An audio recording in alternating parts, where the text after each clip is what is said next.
or the ways I was healthy years. I was working for a cable company. Yeah. So I wasn't doing mahi. I was out visiting friends or doing kamahaka. So I was always active. For years. And because of mahi, they wanted us double vax before we headed off school onto the oil rig.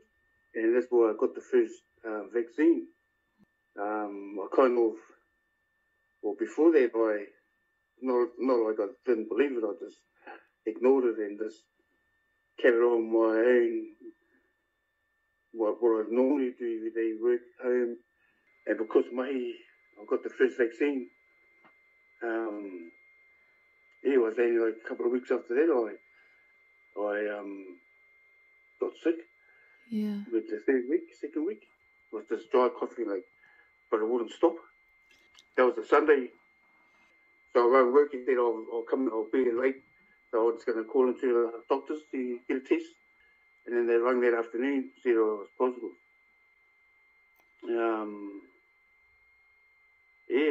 So that was scary.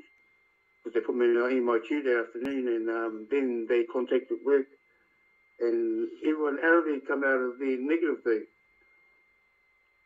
So they were all vaxxed. Yeah. They were all double vaxxed.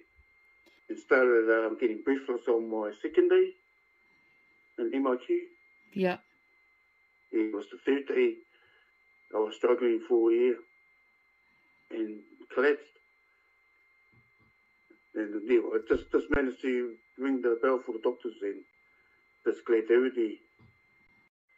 I don't remember the ambulance ride, but I got to the hospital and then I was conscious and they had me on the CPAP. Just still struggling. I was getting worse and worse. And then, I don't remember the rest because they put me to sleep or into a reduced coma. I was in coma for about 8 days. Yeah.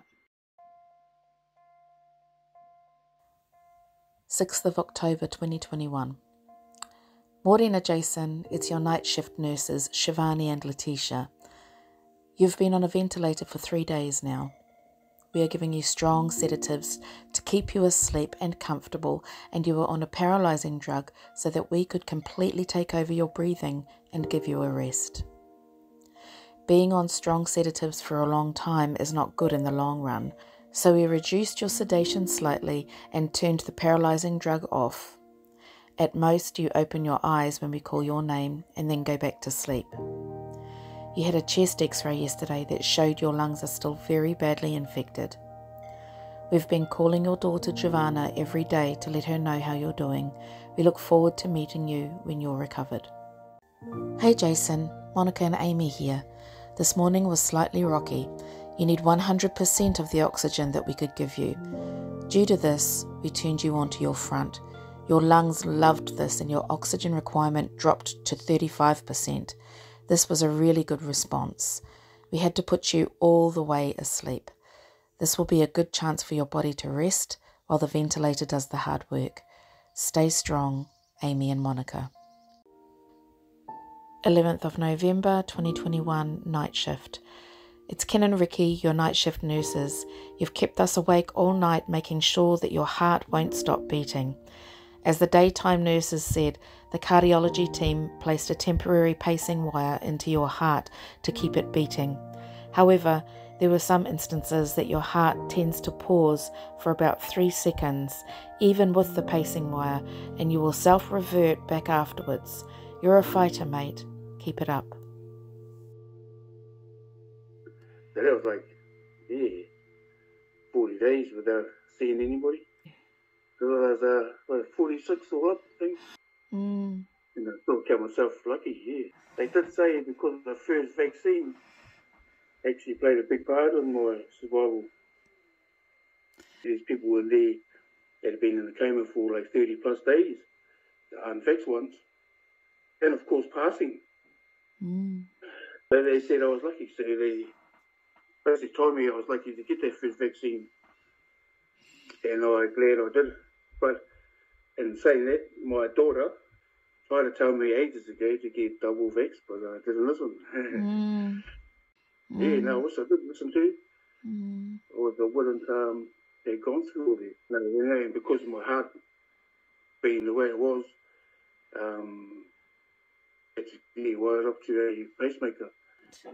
The knee, but inside.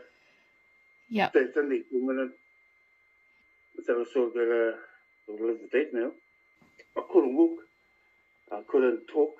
I couldn't do anything. They basically started from the beginning, like, took me about a week before I could even walk 10 metres. I'm still struggling now with my walking. I can't write yet, but I'm getting there.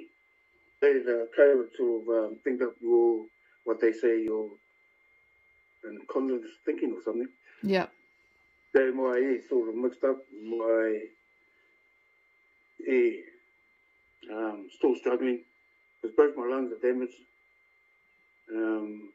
But they said it'll heal in the next 10 to a year. That's my recovery time. Well, that's what they're looking at. They said I couldn't work no more. And that's why they suggested to be around whānau. That's why I ended up here in my dad's. And they said I needed to be, well, basically a slower pace.